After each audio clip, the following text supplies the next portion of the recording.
Police reform has been a big topic in the aftermath of the death of a Minneapolis man named George Floyd.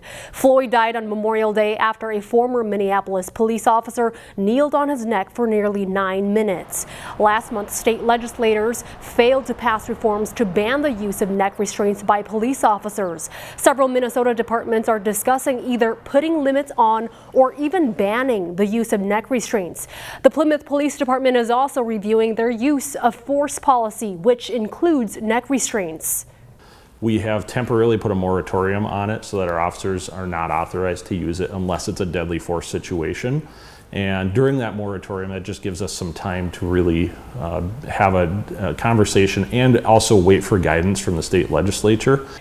Deputy Chief Fadden says neck restraints would be used in situations where a suspect is actively fighting and resisting officers and is extremely violent. He says up to 4 times a year, Plymouth officers are trained in neck restraints. In the last 10 years, Plymouth has had to use the neck restraint only twice. And because of how well our officers are trained and how much of a focus we put on training here at Plymouth Police Department, I think it speaks volumes that we do have such a low rate of having to ever use force, because our officers have other tools and understand that words often and most of the time can de-escalate a situation to the point that we don't have to use force and keep people safe. Fadden adds that what happened to George Floyd is not what Plymouth officers are trained to do. Pafua Yang, CCX News.